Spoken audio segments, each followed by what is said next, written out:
പുരുഷനേക്കാൾ privilege വേണമെന്നല്ല feminism ആവശ്യപ്പെടുന്നത്. Privilege പാടില്ല എന്നുള്ളതാണ്. എനിക്ക് ശരിയെന്ന് തോന്നുന്ന കാര്യങ്ങൾ മാത്രമേ എനിക്ക് ശരിയെന്ന് പറയാൻ പറ്റുള്ളൂ. പരാജയപ്പെട്ടു പോയ ഒരു എഴുത്തുകാരി അല്ല എന്ന് തെളിയിക്കാൻ എനിക്കൊരു വാശി തോന്നി. ആ ഒരു നിമിഷമാണ് ഞാൻ ശരിക്കും എഴുത്തുകാരിയായത്. ആ എഴുത്തുകാരി എന്ത് ഇൻവെർട്ടഡ് കോമാസിനോ നമ്മുടെ കണ്ണീരിന്റെ വലിയൊരു കടലിന്റെ ഏതാനും തുള്ളികൾ മാത്രമേ നമുക്ക് കടലാസിലേക്ക് പകർത്തി വയ്ക്കാൻ സാധാരണ സാധ്യതയുള്ളൂ. അപ്പം ഞാൻ വിചാരിച്ചു, ഞാൻ മുസ്ലിം സമുദായത്തിൽ ജനിക്കുകയാണെങ്കിൽ തീർച്ചയായിട്ടും ഞാൻ അത്തരം ഒരു സ്ത്രീയായിട്ടായിരിക്കും പരിണമിക്കുക. ആദ്യമേ ഒരു അഭിനന്ദനം മീര.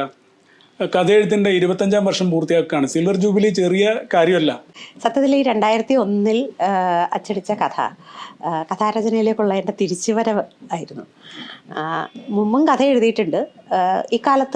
ഈ കാലത്തിനിടയിൽ, അതായത് എൻ്റെ ഒരു 10ാം ക്ലാസ്സിലൊക്കെ പഠിക്കുമ്പോൾ, 9ലും 10ലും പഠിക്കുമ്പോൾ 2 കഥകൾ അച്ചടി മാഷി പുരണ്ടിട്ടുണ്ട്, ചെറിയ പ്രസിദ്ധീകരണങ്ങൾ. ഒരെണ്ണം ഒരു സുവനീറിലായിരുന്നു, ഒരെണ്ണം ഒരു ചെറിയ കുമാരി വാരിക എന്ന് പറയുന്ന അന്നത്തെ ഇന്നില്ലാത്ത ഒരു വാരികയിലായിരുന്നു, വിദ്യാർത്ഥിനികളുടെ കഥ എന്ന പങ്ക്തിയിലായിരുന്നു. പക്ഷേ ഈ 2001 കഥയാണ് ആദ്യമായിട്ട് മാതൃഭൂമി ആഴ്ചപ്പതിപ്പിൽ അച്ചടിക്കുന്നത്. അത് ഞാൻ അറിയാതെ എൻ്റെ ഭർത്താവ് MS ദിലീപ് പ്രസിദ്ധീകരണത്തിന് അയച്ചു കൊടുത്തതാണ്. അന്നത്തെ പത്രാധിപർ T ബാലകൃഷ്ണൻ മാഷയച്ച ഒരു കത്ത് കയ്യിൽ കിട്ടുമ്പോഴാണ് ഞാനിത് പ്രസിദ്ധീകരിച്ച് വരുന്നവരറിയുന്നത്. അത് ആ ദിവസത്തെപ്പറ്റി ആലോചിക്കുമ്പോൾ ഇപ്പോഴും വിശ്വാസം തോന്നാത്തൊരു സംഗതി.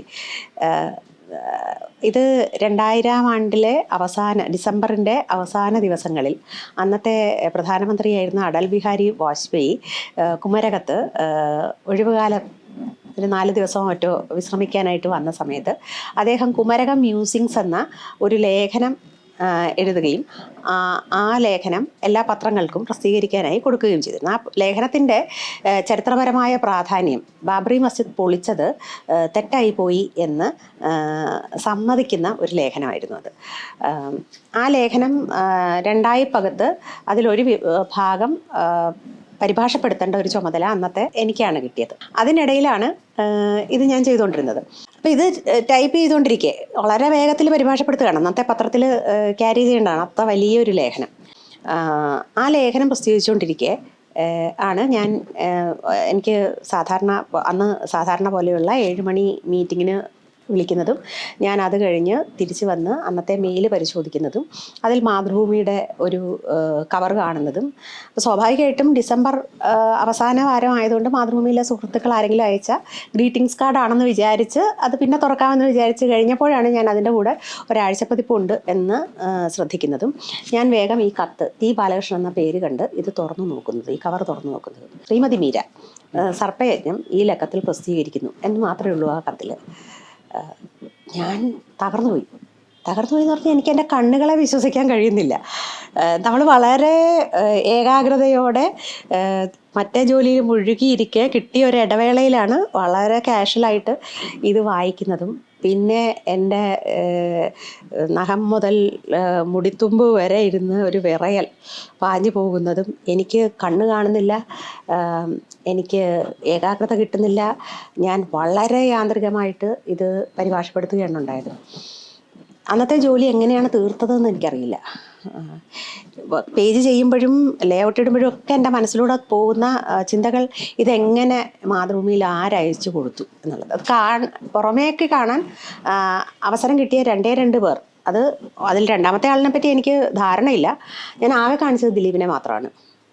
രണ്ടാമത്തെ ആൾ ഡോക്ടർ പുന്നത്തിൽ കുഞ്ഞത്തുലയാണ്. അപ്പോൾ കുഞ്ഞിക്ക അന്ന് ഞങ്ങളുടെ വീട്ടിൽ നിത്യമായിട്ട് വരാറുണ്ടായിരുന്ന ഒരാളാണ്. നിത്യം എന്ന് പറഞ്ഞാൽ കോട്ടയത്ത് വരുമ്പോഴില്ല. അപ്പോൾ അദ്ദേഹത്തോടൊന്ന് അഭിപ്രായം ചോദിക്കണമെന്ന് ഞാൻ ദിലീപിനോട് ഒരിക്കലൊന്ന് സൂചിപ്പിച്ചിരുന്നു. അതല്ലാതെ ഇതൊരിക്കലും പ്രസിദ്ധീകരിക്കാൻ ഞാൻ ആഗ്രഹിച്ചിരുന്നില്ല, എൻ്റെ ആ പേരിൽ പ്രസിദ്ധീകരിക്കാൻ ആഗ്രഹിച്ചിരുന്നില്ല. അന്നത് വലിയൊരു ഷോക്കായിരുന്നു. അത് എന്താണ് ആ ഒരു കഥ അച്ചടിച്ച് വന്നു കഴിഞ്ഞ ശേഷം എങ്ങനെ ഇതിനോട് പ്രതികരിക്കണം എന്നുള്ളത്, എനിക്ക് എങ്ങനെ ഫീൽ ചെയ്യണം എന്നുള്ളത് പോലും എനിക്കറിയില്ലായിരുന്നു.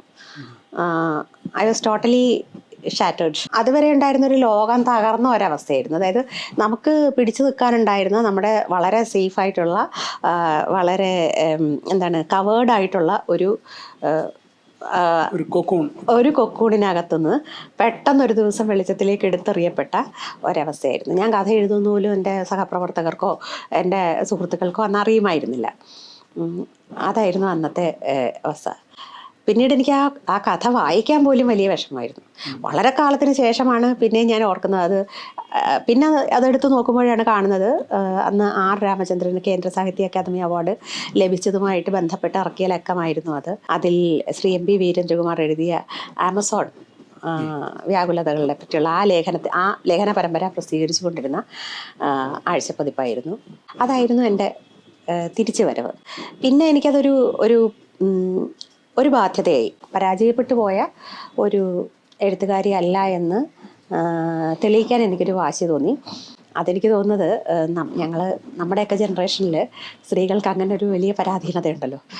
നമ്മളെന്നും തെളിയിച്ചു കൊണ്ടിരുന്നാൽ മാത്രമേ നമ്മൾ അർഹിക്കുന്ന ഡിഗ്നിറ്റിക്ക്, നമ്മൾ അർഹിക്കുന്ന അവകാശങ്ങൾക്ക്, പൗരാവകാശങ്ങൾക്കൊക്കെ അവകാശമുള്ളൂ എന്നുള്ളൊരു തെറ്റിദ്ധാരണ ഉണ്ടായിരുന്നു. 2001 തുടങ്ങിയ യാത്രയാണ്. ഇതിൽ എപ്പോഴാണ് എഴുതി ജീവിക്കാൻ ഒരു സ്ത്രീ എന്ന നിലയ്ക്കുള്ള ഈ പറഞ്ഞ പരാധീനതകൾ കൂടി വെച്ച് നോക്കുമ്പോൾ എങ്ങനെയാണ് ആ ഒരു ധൈര്യം വന്നത്? അത് ദിലീപ് ഈ ഒരു കഥ മാത്രമല്ല അയച്ചു കൊടുത്തിരുന്നത്. ദിലീപ് അന്ന് കയ്യിൽ കിട്ടിയ മുഴുവൻ കഥകളും അയച്ചു കൊടുത്തു, പല മാസികകൾക്കായിട്ട്, പല വാരികകൾക്കായിട്ട്.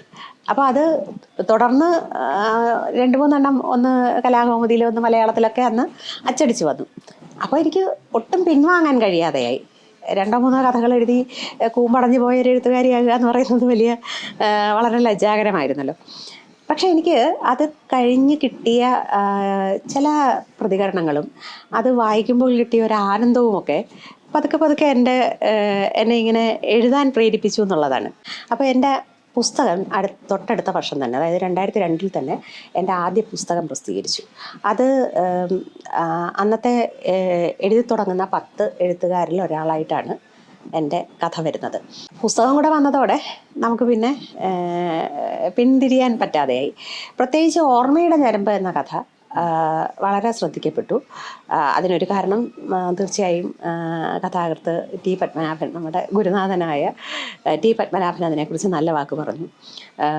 സി രാധാകൃഷ്ണൻ സാറ് അതിൽ നല്ല ഒരു, അദ്ദേഹം പത്രാധിപരായ വാരികയിൽ അത് പ്രസിദ്ധീകരിച്ചു.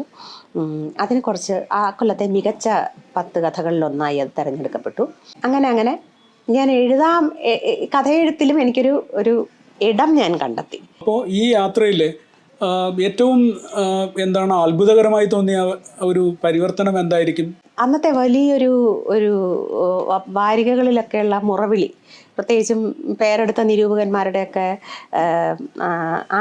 അധിക്ഷേപം പുതിയ തലമുറയ്ക്ക് വലിയ നോവലുകൾ എഴുതാനുള്ള ശേഷിയില്ല എന്നുള്ളതായിരുന്നു.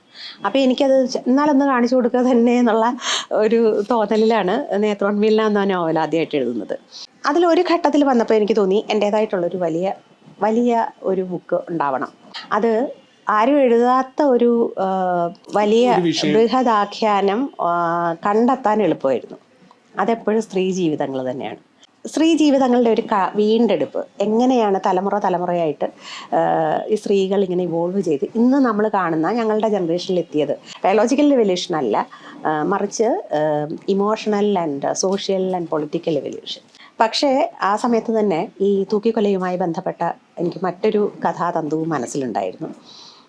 ഒരു ഘട്ടത്തിൽ ഇത് രണ്ടും ഒന്നായി മാറുകയും ആരാച്ചാർ പിറക്കുകയും ചെയ്തു. ആരാച്ചാറിൻ്റെ രചന എന്നെ അതിഭയങ്കരമായി സ്വാധീനിച്ച ഒന്നാണ്.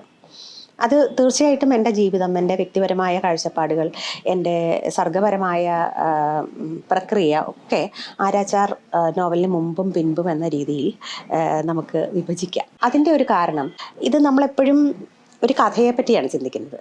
പക്ഷേ ഈ കഥ രൂപം കൊള്ളുന്ന ആ ഒരു പ്രക്രിയ, അത് ഒരു ലോകം സൃഷ്ടിക്കൽ, ആ ലോകം മനസ്സിൽ കൊണ്ടു നടക്കൽ, പിന്നെ ആ ലോകത്തെ കടലാസിലേക്ക് വാക്കുകളായി പകർത്തി വയ്ക്കലൊക്കെ എത്ര ദുഷ്കരമായൊരു പ്രക്രിയയാണെന്ന് ഞാൻ തിരിച്ചറിയുന്ന ആരാച്ചാർ എഴുതുന്നത്.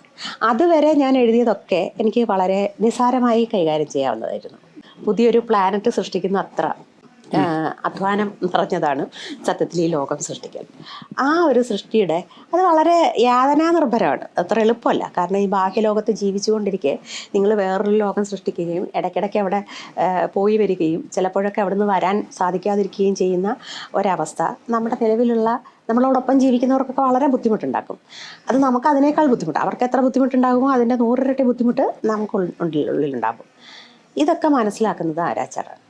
ഈ ആരാച്ചാർ എഴുത്ത് വളരെ ക്ലേശകരമായിരുന്നു, സൈക്കോളജിക്കലി ഇമോഷണലി ഒക്കെ ഭയങ്കര വെല്ലുവിളിയായിട്ടുണ്ടെന്ന് പിന്നീട് മീര എഴുതിയിരുന്നു. ഈ ഭൂമിക പഠിക്കാൻ വേണ്ടി അവിടെ ഫിനാൻഷ്യൽ വെല്ലുവിളി, അതെ, രണ്ടാമത് സോഷ്യൽ വെല്ലുവിളി. കാരണം ഇത് പോകണ്ടേ, വീട്ടിൽ നിന്ന് എല്ലാം അടച്ചുപൂട്ടി പോവുക എന്ന് പറയുന്നത് എളുപ്പമല്ല. മൂന്നാമത്തത് അവിടെ ചെന്ന് നമ്മളവിടെ ഒന്ന് പരിചയപ്പെട്ട് വരുന്നതിൻ്റെ വെല്ലുവിളി. പല വെല്ലുവിളികളും ഉണ്ടായിരുന്നു. കൽക്കട്ടയിൽ പോകണം എന്നെ നിർബന്ധിച്ചത് ദിലീപാണ്. എഴുത്തുകാരി എന്ന നിലയിൽ എനിക്കെൻ്റെ വീട്ടിനകത്തുനിന്ന് തന്നെ ഒരു അംഗീകാരം കിട്ടിയ നിമിഷമാണ്. ആ ഒരു നിമിഷമാണ് ഞാൻ ശരിക്കും ഒരു എഴുത്തുകാരിയായത്. ആ എഴുത്തുകാരി ഇൻവെർട്ടഡ് കോമാസിനോ. അപ്പോൾ അതൊരു വലിയ സംഗതി. ഞാൻ എഴുതാൻ വേണ്ടി, ഞാൻ പുതിയൊരു ലോകം സൃഷ്ടിക്കാൻ വേണ്ടി ഒരു സ്ത്രീക്ക്, എത്ര മലയാളി സ്ത്രീകൾക്ക്, പ്രത്യേകിച്ചും മധ്യവർഗ കുടുംബങ്ങളിലെ സ്ത്രീകൾക്ക് എത്ര പേർക്ക് അതിനുള്ള സാധ്യതയുണ്ട്, എത്ര പേർക്ക് അതിനുള്ള സാഹചര്യമുണ്ട്, എത്ര പേരുടെ ജീവിത പങ്കാളികൾ അല്ലെങ്കിൽ മാതാപിതാക്കൾ അങ്ങനെ ഒരു ദൗത്യത്തിന് വേണ്ടി ഒരുപക്ഷെ അവർക്ക് എൻട്രൻസിൻ്റെ കോച്ചിങ്ങിന് വേണ്ടിയിട്ട് വിടുമായിരിക്കും. പക്ഷെ നീ ഒരു കഥ എഴുതിയിട്ട് വാ, ഞാൻ കൊണ്ടുപോകാം എന്ന് പറയുന്ന ആളുകൾ ഉണ്ടാവില്ല. നീ ഒറ്റയ്ക്ക് പോയി എഴുതിയിട്ട് വാ, കഥ കൊണ്ടുപോവാ എന്ന് പറഞ്ഞ് പണം തരാൻ ആളുണ്ടാവില്ല. കടം ചോദിക്കുമ്പോൾ പിന്നെ കഥ എഴുതാനൊന്നും പണം എന്ന് ചോദിക്കുന്ന ആളുണ്ട്. ആ ഒരു സാഹചര്യത്തിൽ അങ്ങനെ ഒരു സംഭവം എനിക്ക് വലിയ. മീരയുടെ കഥാപാത്രങ്ങളൊക്കെ വളരെ ഇൻറ്റൻസ് ആണ്. ഒരുപക്ഷെ മീരയെ പോലെ മീരയുടെ മിറർ ഇമേജസ് ആണ് മീരയുടെ നായികമാരെന്ന് ചിലർ പറയാറുണ്ട്. അപ്പോൾ അത്രയും തീക്ഷ്ണമായ കഥാപാത്രങ്ങൾ, അവരുടെ മാനസിക വ്യാപാരങ്ങളൊക്കെ എഴുതുന്ന സമയത്ത് അത് കുറേയൊക്കെ അവരുടെ അനുഭവത്തിൻ്റെ ഒരു ഡെപ്ത്, ദുരിതങ്ങൾ അനുഭവിക്കേണ്ടി വരാറുണ്ടോ? തീർച്ചയായിട്ടും. ഇത് എല്ലാം അതിലെനിക്ക് ഏറ്റവും പ്രിയപ്പെട്ട ഒരു ഉദ്ധരണി KP അപ്പൻ സാർ എഴുതിയതാണ്.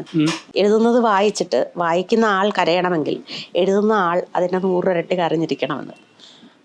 അതായത് നമ്മുടെ കണ്ണീരിൻ്റെ വലിയൊരു കടലിൻ്റെ ഏതാനും തുള്ളികൾ മാത്രമേ നമുക്ക് കടലാസിലേക്ക് പകർത്തി വയ്ക്കാൻ സാധാരണ സാധ്യതയുള്ളൂ. ഈ എഴുത്ത് എത്രത്തോളം ക്ലേശകരമാണ് അല്ലെങ്കിൽ ആനന്ദകരമാണ്? ക്ലേശത്തിനകത്തൊരു ആനന്ദമുണ്ട്. അതെ, അത് ആ ക്ലേശത്തിലൂടെ കടന്നു പോകുമ്പോൾ ചിലപ്പോൾ പ്യൂപ്പ പൊട്ടി പുറത്ത് വരുന്ന ഒരു ശലഭത്തിൻ്റെയോ അല്ലെങ്കിൽ മുട്ടത്തോട് പൊട്ടി പുറത്ത് വരുന്ന പക്ഷിക്കുഞ്ഞിൻ്റെയോ, അതുമല്ലെങ്കിൽ ഒരുപക്ഷെ അമ്മയുടെ ഗർഭപാത്രത്തിൽ നിന്ന് ആ കടുത്ത പ്രസവ വേദനയിലൂടെ പുറത്തു വരുന്ന, അമ്മയും കുഞ്ഞും വേദനിച്ച് പിറക്കുന്ന ആ ഒരു കുഞ്ഞിൻ്റെയോ ഒക്കെ ഒരു അനുഭവം അതിലുണ്ട്. ആ യാതനയും ആ ക്ലേശവും എമർജൻസിൻ്റെ, നമ്മുടെ ആ ഒരു പുറത്ത് മുളയ്ക്കുന്നതിൻ്റെ, വിത്ത് മുളയ്ക്കുന്നത്, ചിലപ്പോൾ വിത്ത് മുളയ്ക്കുമ്പോൾ അതിന് വേദനിക്കുന്നുണ്ടാവണം. ആ വേദനയാണെന്ന് ഞാൻ വിചാരിക്കുന്നു. അവസാനത്തെ കലാച്ചിയിലെ ഡോക്ടർ ഫിദ ആയാലും, ആരാച്ചാറിലെ ചേതനയായാലും, ഘാതകനിലെ സത്യപ്രിയ ആയാലും അവരെ ആക്കി തീർക്കുന്ന കുറേ ട്രോമാറ്റിക്കായിട്ട് അവർക്കൊരു ഭൂതകാലമുണ്ട്. അപ്പോൾ അത് മൊത്തം ഇമാജിൻ ചെയ്യുന്നതാണോ അതോ അത് അടുത്ത് നിന്ന് കണ്ടിട്ടുള്ള ഏതെങ്കിലും ജീവിതങ്ങളാണോ സ്വാധീനിച്ചിട്ടുണ്ടാവുക? ഇതിലുള്ളതെല്ലാം സത്യമാണ്, പക്ഷെ ഒരാളുടെ ജീവിതത്തിൽ മാത്രം സംഭവിച്ചതല്ല. ഞാൻ എൻ്റെ സർഗ പ്രക്രിയയുടെ ഒരു ഭാഗമായിട്ട് കരുതുന്നത് നേരത്തെ പറഞ്ഞ ഉപമ തന്നെയാണ്. നിങ്ങൾ പല ജീവിതങ്ങളിലെ പല സത്യങ്ങൾ കൂട്ടിയെടുത്ത് തീർത്തും അസത്യമായ, മിഥ്യയായ, എന്നാൽ യഥാർത്ഥമെന്ന് മറ്റുള്ളവരെ വിശ്വസിപ്പിക്കാൻ ത്രാണിയുള്ള, അതിൽ പ്രാപ്തമായ ഒരു ലോകം സൃഷ്ടിക്കുന്നു. അതാണ് വെല്ലുവിളി. ഈ ഡോക്ടർ ഫിദയുടെ ചിത്രീകരണത്തിൽ ഞാൻ കണ്ട വളരെ എനിക്ക് താല്പര്യം തോന്നിയ ഒരു സംഗതി, പൊതുവെ വിട്ടുകളയുന്ന എഴുത്തുകാർ ഒഴിവാക്കുന്ന ഒരു സംഗതിയാണ് ഡോക്ടർ ഫിദ റെപ്രസെൻ്റ് ചെയ്യുന്ന എഡ്യൂക്കേറ്റഡ് ആയിട്ടുള്ള, ലിബറൽ ആയിട്ടുള്ള ഒരു മുസ്ലിം വുമൺ. അത് വേണമെങ്കിൽ തിരിച്ചടിക്കാവുന്ന ഒരു നായികയാണത്, ഒരു എഴുത്തുകാരി എന്ന നിലയ്ക്ക്. കാരണം പലതരത്തിലാണല്ലോ ആൾക്കാർ ലോകത്തിനെ കാണുന്നത്. അപ്പോൾ എങ്ങനെയാണ് ഈ ഡോക്ടർ ഫിദയിലേക്ക് എത്തിയത്? ഖബറിനോടൊപ്പം തന്നെ എൻ്റെ മനസ്സിലുണ്ടായ ഒരു ആശയമായിരുന്നു കലാച്ചിയുടേത്. ആ പുസ്തകം എഴുതി തുടങ്ങുമ്പോൾ, അല്ലെങ്കിൽ ഒരാഴ്ചക്കൊക്കെ എഴുതി തീരാമെന്നൊക്കെ വിചാരിച്ച് എഴുതി തുടങ്ങുമ്പോൾ, എനിക്ക് എൻ്റെ ഉള്ളിൽ ഈ പൗരത്വ പ്രശ്നം എന്ന് പറയുന്നത് മുസ്ലിം സമുദായവുമായി അഭേദ്യമായി ബന്ധപ്പെട്ടിരിക്കുന്നതാണ്, ഇൻ്റഗ്രൽ പ്രശ്നമായതുകൊണ്ടും അതിൻ്റെ ഒരു അത്യാവശ്യ ഘടകമായിട്ട് വന്നു. അപ്പോൾ നമ്മൾ നേരിടുന്ന ഒരു വലിയ പ്രശ്നം, നമ്മൾ കുട്ടിക്കാലത്തൊന്നും ഒരു മുസ്ലിം കുടുംബത്തിനകത്ത് എന്താണ് മുസ്ലിമിൻ്റെ സാംസ്കാരികമായ അവരെങ്ങനെയാണ് അവരുടെ ആചരിക്കൽ, എങ്ങനെയാണ് ദിനചര്യ, എങ്ങനെയാണിത്, ഇതൊന്നും ഞാൻ അറിഞ്ഞിട്ടില്ല. കുറച്ച് മുതിർന്നതിന് ശേഷം ഞാൻ ഇടപെട്ട മുസ്ലിങ്ങളാകട്ടെ വളരെ റാഡിക്കലായ ലിബറലുകളായ മുസ്ലിങ്ങളാണ്. പക്ഷേ പുറമേ വ്യത്യാസമില്ലെങ്കിലും ഞാൻ അടുത്തറിയാൻ തുടങ്ങിയപ്പോഴാണ് എനിക്ക് മനസ്സിലായത് അവരനുഭവിക്കുന്ന ഒരു വലിയ ഒരു ഇടത്തിൻ്റേതായ ചോദ്യമുണ്ട്. അത് വാസ്തവത്തിൽ ലിബറലായ ഏത് സ്ത്രീയും നേരിടുന്ന ഒരു പ്രശ്നമാണ്. പക്ഷേ ലിബറലായ ഭൂരിപക്ഷ സമുദായത്തിൽപ്പെട്ട ഒരു ലിബറലായ സ്ത്രീക്ക് ഒരു പ്രിവിലേജ് ഉള്ളത്, അവൾക്ക് എന്നും ഈ ഭൂരിപക്ഷത്തിൻ്റെ അവൾ ഭൂരിപക്ഷമായാലും ന്യൂനപക്ഷമായിട്ട് തിരികെ ഭൂരിപക്ഷമായാലും ഭൂരിപക്ഷത്തിൻ്റെ ഒരു ഇടമുണ്ട്. പക്ഷേ ഒരു ന്യൂനപക്ഷ സമുദായത്തിൽപ്പെട്ട ഒരു ലിബറൽ സ്ത്രീക്ക് ന്യൂനപക്ഷ സമുദായവുമില്ല ഭൂരിപക്ഷ സമുദായവുമില്ല എന്നുള്ള ആ ഒരു ത്രിശങ്കു അകപ്പെട്ട ഒരവസ്ഥയുണ്ട്. ആ അവസ്ഥ അറിയും തോറും എന്നെ ഇത് ആകുലപ്പെടുത്തി.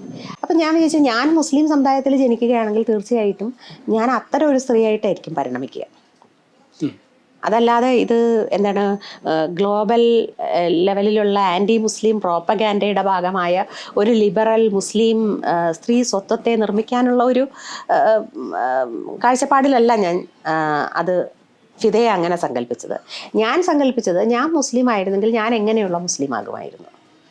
ആ ഇടം എന്നെ ഇപ്പോഴും അലട്ടുന്നു. കാരണം ഏറ്റവും ഇടം നഷ്ടപ്പെടുന്ന ഒരവസ്ഥയാണതെന്നുള്ളത്.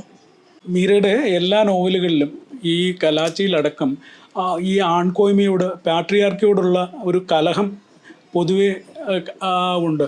അത് പാട്രിയാർക്കോടുള്ള എതിർപ്പാണോ അതോ ഒരു ഫെമിനിസ്റ്റ് ആയതുകൊണ്ടാണോ? എല്ലാവർക്കും തുല്യത എന്നുള്ളതാണ് യഥാർത്ഥത്തിൽ അതിൻ്റെ ആവശ്യം. സ്ത്രീകൾക്ക് മാത്രമായിട്ടൊരു തുല്യതയല്ല, മോർ ഈക്വൽ ആകണമെന്നല്ല ആവശ്യപ്പെടുന്നത്, ഓൾ ഷുഡ് ബി ഈക്വൽ എന്നാണ്.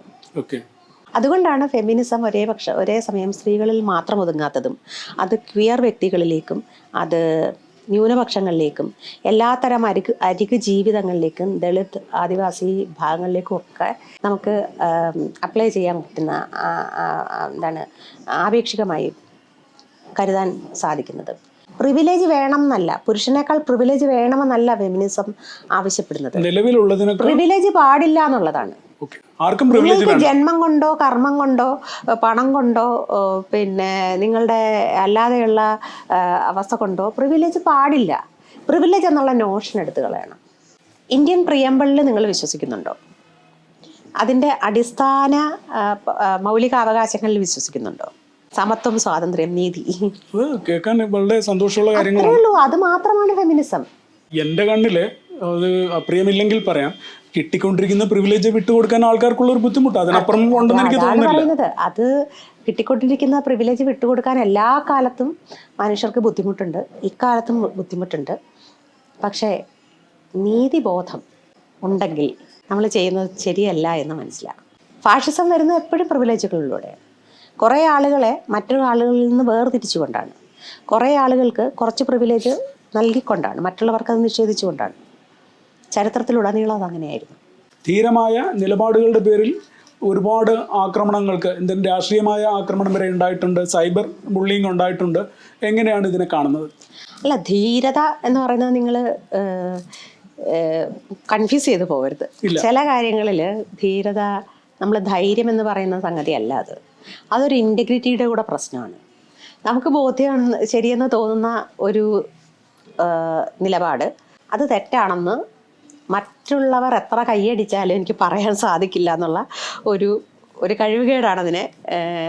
ശരിക്കും എനിക്ക് ശരിയെന്ന് തോന്നുന്ന കാര്യങ്ങൾ മാത്രമേ എനിക്ക് ശരിയെന്ന് പറയാൻ പറ്റുകയുള്ളൂ. രണ്ടാമത്തെ കാര്യം, സംസാരിക്കുന്ന സ്ത്രീകളെ ആർക്കും ഇഷ്ടമല്ല, കലഹിക്കുന്ന സ്ത്രീകളെ ഇഷ്ടമല്ല, പരിഹസിക്കുന്ന സ്ത്രീകളെ ഇഷ്ടമല്ല, സത്യം വിളിച്ചു പറയുന്ന, ഉറക്ക സംസാരിക്കുന്ന സ്ത്രീകളെ ആളുകൾക്ക് ഇഷ്ടമല്ല. അത് സമൂഹം ഇങ്ങനെ കെട്ടിപ്പടുത്തു കൊണ്ടുവന്ന ഒരുപാട് ആശയങ്ങളുടെയും ഒരുപാട് ശീലങ്ങളുടെയും ഒരു റിഫ്ലക്ഷൻ മാത്രമാണ്. ആരെ ആക്രമിച്ചാലും സത്യം തുറന്നു പറയുക തന്നെ ചെയ്യും. മലയാളത്തിൽ എനിക്ക് മുമ്പിലുള്ള ഏറ്റവും നല്ല ഉദാഹരണവും മാതൃകയും തിരുവനന്തപുരത്ത് മരിച്ച കെ സരസ്വതിയമ്മ എന്ന എഴുത്തുകാരി തന്നെയാണ്. ഇന്ന് സരസ്വതിയമ്മ ജീവിച്ചിരിക്കുന്നു, സരസ്വതിയമ്മ ജീവിതം തുടരുന്നു. സരസ്വതിയമ്മയുടെ കൃതികൾ ഇന്നും വായിക്കപ്പെടുന്നു, ചർച്ച ചെയ്യപ്പെടുന്നു, പരിഭാഷ ചെയ്യപ്പെടുന്നു. സരസ്വതിയമ്മ അന്ന് വട്ടു സരസ്വതിയമ്മ എന്ന് ആക്ഷേപിച്ച എത്ര പേരുടെ പേരുകൾ നമുക്കറിയാം. അവരാരൊക്കെയായിരുന്നു എന്ന് ആരും ഓർക്കുന്നു? മിക്കവാറും മരണാനന്തരമായിരിക്കുമെങ്കിലും അവർ പറഞ്ഞതായിരുന്നു ശരി എന്ന് തിരിച്ചറിയുന്ന സ്ത്രീ ശബ്ദങ്ങളെ ഞാൻ വിശ്വസിക്കുന്നു. എന്തായാലും മീരയുടെ കാര്യത്തിൽ അങ്ങനെ ഉണ്ടാകില്ല എന്നാണ് ഞാൻ വിചാരിക്കുന്നത്. കാരണം മീര ഒരുപക്ഷെ ഇപ്പോൾ കേരളത്തിന് പുറത്ത് ഏറ്റവും അറിയപ്പെടുന്ന മലയാളി എഴുത്തുകാരിയായിരിക്കും എന്ന് ഞാൻ വിചാരിക്കുന്നു. പ്രത്യേകിച്ച് ആരാച്ചാർ ഇറങ്ങിയതിന് ശേഷം ഈ സമീപകാലത്ത്. എനിക്ക് സന്തോഷമുണ്ട് കാര്യത്തിൽ. ഇന്ത്യയുടെ ഏത് ഭാഗത്തുമുള്ള സ്ത്രീ പുരുഷ ക്വിയർ വ്യക്തികൾക്ക് താതാത്മ്യപ്പെടാവുന്ന അനുഭവങ്ങളാണ് എൻ്റെ പുസ്തകത്തിലുള്ളതെന്നുള്ളതാണ്. അങ്ങനെ നോക്കുമ്പോൾ ഇന്ത്യക്ക് പുറത്തു പോകുമ്പോഴും എൻ്റെ പുസ്തകം, ഇപ്പോൾ മീരാസാദ് പോലൊരു പുസ്തകം, അല്ലെങ്കിൽ ഹൃദയം നമ്മെ ആക്രമിക്കുന്നത് പോലെ ഒരു കഥ, ഇതെങ്ങനെ മലയാളത്തിലൊരു പ്രത്യേക സ്ഥലത്ത് ജീവിക്കാത്ത ഒരാൾക്ക് മനസ്സിലാകുമെന്ന് എനിക്ക് വലിയ സംശയം ഉണ്ടായിരുന്നു. പക്ഷേ യൂണിവേഴ്സിറ്റി ഓഫ് പെൻസിൽവേനിയയിൽ 3 മാസത്തെ ഫെലോഷിപ്പിന് ഞാൻ പോകുമ്പോൾ അവിടുത്തെ വായനക്കാർ അത് വായിക്കാൻ, അതിൻ്റെ പരിഭാഷ വായിക്കാനൊക്കെയായ ആളുകൾ അതുമായി താതാത്മ്യപ്പെടുന്നു, അത് വളരെ ശരിയാണെന്ന് പറയുന്നു, ഇത് തന്നെയാണ്, ഇത് നമുക്ക് മനസ്സിലാകുമെന്ന് പറയുമ്പോൾ എല്ലായിടത്തുള്ള സ്ത്രീകളെ കൂട്ടിയണക്കുന്ന ചില അനുഭവങ്ങളുണ്ട്. ഒരു റൈറ്റർ എന്ന നിലയ്ക്ക് ഒരു കേരള എക്സ്പീരിയൻസും മറ്റ് പല സ്ഥലങ്ങളിൽ നിന്ന് ആർജിച്ച ഇതുമായിട്ട് ഒത്തുനോക്കുമ്പോൾ തോന്നുന്ന വലിയൊരു വ്യത്യാസം എന്താണ് ആപേക്ഷികമായിട്ട്? നിങ്ങൾ സ്ത്രീകളെ പറ്റി, വിവാഹ ബന്ധത്തെപ്പറ്റി, ഡിവോഴ്സിനെ പറ്റി, ഒറ്റയ്ക്കാകുന്ന സ്ത്രീകളെ പറ്റി, പെൺകുട്ടികൾക്ക് രാത്രി നടക്കാനുള്ള അവകാശങ്ങളെ പറ്റിയൊക്കെ നമ്മൾ കൂടുതൽ സംസാരിച്ചിവിടെ കേൾക്കുന്നു. കേരളത്തിന് പുറത്ത് മിക്കവാറും ഒരു ക്ലാസ്സിനകത്ത് ഒതുങ്ങി നിൽക്കുന്ന കാര്യമാണ്. ഇതങ്ങനെയല്ല. ഇതൊരു സർക്കാർ തലത്തിൽ ഒരു ചട്ടങ്ങളായിട്ട്, നിയമങ്ങളായിട്ട് നടപ്പാകുന്നു എന്നുള്ളത് എനിക്ക് വളരെ ആശാവഹമായിട്ട് തോന്നിയിട്ടുണ്ട്. പിന്നെ രണ്ടാമത്തെ കാര്യം, കഴിഞ്ഞ 10 വർഷത്തിനിടയിൽ ഇന്ത്യയിലുണ്ടായിട്ടുള്ള സ്ത്രീകൾക്ക് നേരെയുള്ള അതിക്രമ സംഭവങ്ങൾ നോക്കുമ്പോൾ, അതിൽ കിട്ടിയിരിക്കുന്ന നീതിയുടെ തോത് അളക്കുമ്പോൾ കേരളം കുറച്ചുകൂടി പ്രതീക്ഷ നൽകുന്നു. ഞാൻ നീതി ലഭിച്ചു എന്ന് പറയില്ല, പക്ഷേ എങ്കിൽ പോലും കേരളം കുറച്ചുകൂടി പ്രതീക്ഷ നൽകുന്നു. അതിനെ പിന്നോട്ടടിക്കാനുള്ള ശ്രമങ്ങൾ ഇന്ന് വളരെ ശക്തമായി കേരളത്തിൽ ഉദയം ചെയ്യുന്നു എന്നുള്ളത് നമ്മൾ കാണാതിരുന്നുകൂടാ. ഉദാഹരണത്തിന് നമ്മളിപ്പോൾ മെൻസ് കമ്മീഷനെ കുറിച്ച് പറയുന്നു. അവർ പറയുന്നത് ഇന്ത്യയെക്കുറിച്ചോ ഭരണഘടനയെക്കുറിച്ചോ സ്ത്രീകളുടെ അവസ്ഥയെക്കുറിച്ചോ ചരിത്രത്തെക്കുറിച്ചോ സാമൂഹിക മുന്നേറ്റങ്ങളെക്കുറിച്ചോ യാതൊരു ധാരണയും ഇല്ലാതെയാണെന്നുള്ളതാണ് സങ്കടകരം. ഈ സൈബർ ആക്രമണമൊക്കെ വളരെ നിക്ഷിപ്ത താല്പര്യങ്ങളോടെ ഒരു വിഭാഗം നടത്തുന്ന ആസൂത്രിത ശ്രമമായിട്ടാണ് ഞാൻ കാണുന്നത്. അവിടെ നിശബ്ദയാകാതിരിക്കുക എന്നുള്ളതാണ് സത്യത്തിൽ ഇന്ന് നമുക്ക് ചെയ്യാൻ പറ്റുന്ന ഏറ്റവും വലിയ സാമൂഹിക സേവനം. ഒരു സാമൂഹിക പ്രശ്നം ഉണ്ടാകുമ്പോൾ, ഉദാഹരണത്തിന് സ്ത്രീക്ക് നേരെ അതിക്രമം ഉണ്ടാകുമ്പോൾ, സ്ത്രീയുടെ കുറ്റം എന്താണെന്ന് നോക്കുന്നതിന് പകരം അത്തരം പ്രശ്നങ്ങൾ എന്തുകൊണ്ടുണ്ടാകുന്നു അത് ഇല്ലാതാകാൻ യാതൊരു ചിന്തയും നടക്കുന്നില്ല എന്നുള്ളത് വളരെ സങ്കടകരമാണ്. ഗാന്ധിജി പറഞ്ഞതുപോലെ be the change you want എന്നുള്ളത് ആദ്യം പഠിപ്പിക്കണം എന്ന് തോന്നുന്നത് എനിക്ക് ഈ സാഹചര്യങ്ങളിലാണ്. സത്യത്തിൽ ഗാന്ധിജി പഠിപ്പിച്ച ചില കാര്യങ്ങളുണ്ട്. 2 കാര്യങ്ങൾ നമ്മൾ സംസാരിക്കാതെ പോകുന്നുണ്ട്. ഒന്ന്, വിവാഹത്തെപ്പറ്റി അംബേദ്കർ പറഞ്ഞൊരു കാര്യം. അംബേദ്കർ പറഞ്ഞത് വിവാഹം 2 മനുഷ്യർ തമ്മിലുള്ള ബന്ധത്തിനപ്പുറം 2 മനുഷ്യർ തമ്മിലുള്ള ഒരു ഫ്രണ്ട്ഷിപ്പും കമ്പാനിയൻഷിപ്പും ആണെന്നത്. ഈ ഒരു ആസ്പെക്റ്റ് നമ്മൾ സ്കൂളിൽ പഠിപ്പിക്കേണ്ടതാണ്. പിന്നെ ഗാന്ധിജി പറഞ്ഞ ഒരു സംഗതി, അദ്ദേഹം പറഞ്ഞ നല്ലതെല്ലാത്തിനെയും വിസ്മരിക്കുകയും തമസ്കരിക്കുകയും ചെയ്തിട്ട് അദ്ദേഹത്തിൻ്റെ മനുഷ്യ സഹജമായ പാളിച്ചകളെയും വീഴ്ചകളെയും ഉയർത്തിക്കാട്ടുകയും അതിനെ ചർച്ചാ വിഷയമാക്കുകയും അതിൻ്റെ പേരിൽ അദ്ദേഹത്തിൻ്റെ എല്ലാ പ്രവർത്തനങ്ങളെയും റദ്ദാക്കുകയും ചെയ്യുന്ന ഒരു സാഹചര്യത്തിൽ നിന്നുകൊണ്ട് നമ്മൾ വീണ്ടും ഗാന്ധിജിയിലേക്ക് തിരിച്ചു പോകേണ്ടിയിരിക്കുന്നു. വലതുപക്ഷ രാഷ്ട്രീയം ഒരുപാട് ശക്തിപ്പെടുന്ന ഒരു കാലത്ത് ഭഗവാന്റെ മരണം പോലുള്ള കഥകളിലൂടെയും ഒരു പ്രത്യാക്രമണം നടത്തുന്ന ആളാണ് മീര എന്ന് വേണമെങ്കിൽ പറയാം. അല്ല, പ്രത്യാക്രമണം എന്നല്ല പറയുന്നത്, പ്രതിരോധം മാത്രമാണ്. നമ്മൾ ഓർമ്മയുടെ പ്രതിരോധം സൃഷ്ടിക്കുകയാണ്. നമ്മൾ സ്മൃതികൾ കൊണ്ട് മാത്രമേ പ്രതിരോധത്തിൻ്റെ ആദ്യ പടി സ്മൃതികൾ തിരിച്ചെടുക്കുക എന്നുള്ളതാണ്. ഓർമ്മകൾ ഉണ്ടായിരിക്കണം, ഓർമ്മകൾ വീണ്ടെടുത്തുകൊണ്ടേയിരിക്കണം എന്നതാണ് സത്യത്തിൽ ഇന്നത്തെ ഇക്കാലത്തെ ഏറ്റവും വലിയ രാഷ്ട്രീയ പ്രവർത്തനം. അത് നഷ്ടപ്പെടുന്നതിന് പകരം പുതിയ ഓർമ്മകൾ സ്ഥാപിക്കുകയും യഥാർത്ഥ വസ്തുതകളെ മറച്ചു വയ്ക്കുകയും ചെയ്യുന്ന രാഷ്ട്രീയം വളരെ അപകടകരമാണ്. അത് നമ്മളെ കൊണ്ടുപോകുന്നത് എങ്ങോട്ടാണെന്ന് ഇന്ന് തിരിച്ചറിയില്ല. 10 വർഷം കഴിഞ്ഞ് നാം പശ്ചാത്തപിക്കുമ്പോൾ കാലം കടന്നു പോകും. ചില തിരിച്ചടികളില്ലാതെ നമ്മളൊരിക്കലും പാഠം പഠിക്കുന്നില്ല. പൊതുവെ പത്രപ്രവർത്തകർ എഴുത്തുകാരാകുമ്പോൾ കേൾക്കുന്ന MT വാസുദേവൻ നായർ അടക്കം കേട്ടിട്ടുള്ള ഒരു പരാതി അല്ലെങ്കിൽ ആക്ഷേപം, ഈ എഴുത്തൊക്കെ വളരെ ക്ലിപ്റ്റാണ്, ഒരു വാർത്ത എഴുതും പോലെ വളരെ എഡിറ്റഡ് ആണ്, ഒരുപക്ഷെ എൻ്റെ ചില സുഹൃത്തുക്കൾ ആരാച്ചാറിനെ കുറിച്ച് പറഞ്ഞത്, ഒരു ഫിക്ഷനിൽ ഇത്രയും റിസർച്ച് വേണ്ടതുണ്ടോ? ഭാഷയിൽ ഒരു പത്രപ്രവർത്തക എന്ന നിലയിൽ ഉണ്ടായ സ്വാധീനം എന്താണ്? തീർച്ചയായിട്ടും എഡിറ്റിംഗ് തന്നെയാണ്. ഒരു വാക്ക് പോലും അധികം ഉണ്ടാകാതിരിക്കുക, ഒരിടത്തും താളഭംഗം ഉണ്ടാകാതിരിക്കുക എന്നുള്ളത് എന്നെ സംബന്ധിച്ചിടത്തോളം അതാണ് എഴുത്തിൻ്റെ ഏറ്റവും വലിയ ആനന്ദകരമായ കാര്യം. നിങ്ങൾ ഭാഷയെ നൃത്തം ചെയ്യിക്കുകയാണ്. നിങ്ങൾ ശബ്ദങ്ങളെ, വാക്കുകളെ, അർത്ഥങ്ങളെ വിന്യസിപ്പിച്ച് അതിനെ ചിലങ്കയണിയിച്ച് നൃത്തം ചെയ്യിപ്പിക്കുകയാണ്. നിങ്ങൾ ഒരേ സമയം തുമ്പപ്പൂവിൻ്റെ വെണ്മയും കടലിൻ്റെ ഇളക്കവും ഭാഷയിലൂടെ, വാക്കുകളിലൂടെ പുനഃസൃഷ്ടിക്കുകയാണ്. അതാണ് ഭാഷയുടെ രസം, അതാണ് എഴുത്തിൻ്റെ രസം. അതില്ലാതെ പിന്നെ പന്തില്ലാതെ ഫുട്ബോൾ കളിക്കണം എന്ന് പറയുന്നത് പോലൊരു സംഗതിയാണത്. വായനക്കാരെ നമുക്ക് വിശ്വസിക്കാം. വിമർശകരെന്ന് പറയുന്ന മേലങ്കിയിട്ട വിമർശനത്തെക്കുറിച്ച് യാതൊരു ധാരണയും ഇല്ലാതെ അവർക്ക് വ്യക്തിപരമായ ഇഷ്ടാനിഷ്ടങ്ങൾ വച്ച് ഒരാളിൻ്റെ കഥയിലോ അല്ലെങ്കിൽ ഒരാൾ എഴുതുന്നതിൽ ആ വാക്ക് വേണ്ടായിരുന്നെന്നോ ഈ വാക്ക് വേണമായിരുന്നെന്നോ പറയാം. അതവരുടെ സ്വഭാവമാണ്, അതിന് നമുക്കൊന്നും ചെയ്യാൻ പറ്റില്ല. പക്ഷേ എഡിറ്റിംഗ് ഇല്ലാതെ ഇപ്പോൾ എത്രയോ ആളുകൾ പറയുന്നു മലയാളത്തിൽ നല്ല എഡിറ്റർമാരില്ലാത്തതാണ് മലയാള പുസ്തകങ്ങളുടെ ശാപം എന്ന്. അങ്ങനെ പറയുന്നവരുണ്ട്. അതുകൊണ്ട് അപ്പോൾ എഡിറ്റിംഗ് ഒരു വലിയ ദ്രോഹമായിട്ടും അത് ഒരേ സമയം ഉപകാരമായിട്ടും അത് അത്യാവശ്യമായിട്ടും അനാവശ്യമായിട്ടും കരുതുന്നവരുണ്ട്. ഈ ഗവേഷണത്തിന് ഈ പത്രപ്രവർത്തന പരിചയം വളരെ സഹായിച്ചിട്ടുണ്ട്. പത്രപ്രവർത്തക എന്ന നിലയിൽ എനിക്ക് കിട്ടിയ പരിശീലനം കൊണ്ട് എനിക്ക് മനസ്സിലായത്, ഒരു സംഗതി കണ്ടെത്താൻ നമുക്ക് ആവശ്യമായ ഗവേഷണ വിഷയം എവിടെ കിട്ടുമെന്നും ആരിൽ നിന്ന് കിട്ടുമെന്നും കണ്ടെത്താൻ നമുക്ക് പരിശീലനം കിട്ടിയെന്നുള്ളതാണ്. അത് തീർച്ചയായിട്ടും ഞാൻ ഉപയോഗിച്ചിട്ടുണ്ട്. പക്ഷേ ഞാനിതിൽ ചരിത്രം ഉപയോഗിക്കുന്നത് ചരിത്രമായിട്ടേ അല്ല, ഞാൻ കഥാപാത്രമായിട്ടാണ്. എൻ്റെ പുസ്തകം നോക്കി നിങ്ങൾ ചരിത്രം പഠിക്കാൻ ശ്രമിക്കരുത്. അതിൽ അതിഭയങ്കരമായ ഭാവനയുടെ മിക്സിങ് ഉണ്ട്. കാരണം എൻ്റെ കഥാപാത്രമായതുകൊണ്ട് ആ കഥാപാത്രത്തിന് ആ കഥയുടെ പൂർണ്ണ രൂപത്തെ ശില്പഭദ്രമാക്കാനുള്ള ദൗത്യമാണുള്ളത്. അതില്ലാത്ത നോവലുകളുണ്ട്. പക്ഷെ ആരാചാറിലെ ചരിത്രം ഒരു കഥാപാത്രമാണ്. കാരണം ചരിത്രത്തിലൂടെയാണ് സ്ത്രീ തമസ്കരിക്കപ്പെട്ടത്. ചരിത്രം എഴുതിയ പുരുഷന്മാരാണ് ഓരോ ഘട്ടത്തിൽ നിന്നും സ്ത്രീനാമങ്ങൾ വെട്ടിക്കളഞ്ഞത്. സ്ത്രീയുടെ സംഭാവനകളെ പുരുഷന്മാരുടേതാക്കി പരാവർത്തനം ചെയ്തത്. അത് കണ്ടില്ല എന്ന് നടിക്കാൻ പറ്റില്ല. അതേ പ്രശ്നം കലാച്ചിയിലുമുണ്ട്. കലാച്ചിയിലും ചരിത്രവും ഭൂമിശാസ്ത്രവും അതിൻ്റെ രാഷ്ട്രീയവുമായിട്ട് ഇടകലർന്ന് കിടക്കുന്നു. ഭൂമിശാസ്ത്രമാണ് ചരിത്രത്തെ നിശ്ചയിക്കുന്നതെങ്കിൽ ചരിത്രമാണ് പൗരത്വത്തെ നിശ്ചയിക്കുന്നത്. ഈ പൗരത്വമാണ് മതം പൗരത്വത്തെയുമാണ് പരസ്പരം. അതില്ലാതെ പറ്റില്ല. ഇതെല്ലാം കുടുംബം എന്ന് പറയുന്ന ഒരു ഏകകത്തിനകത്തു നിന്നാണ് തുടങ്ങുന്നത്. അതാണ് അതിൻ്റെ ഏറ്റവും ചെറിയ യൂണിറ്റ്. അതിൻ്റെ ചരിത്രം പറയാതെ, അതിൻ്റെ കഥ പറയാതെ, അതിൻ്റെ ഒഴുക്ക് വർണ്ണിക്കാതെ ചരിത്രത്തിൻ്റെ ഒഴുക്ക് എനിക്ക് പറയാൻ പറ്റില്ല. Thank you.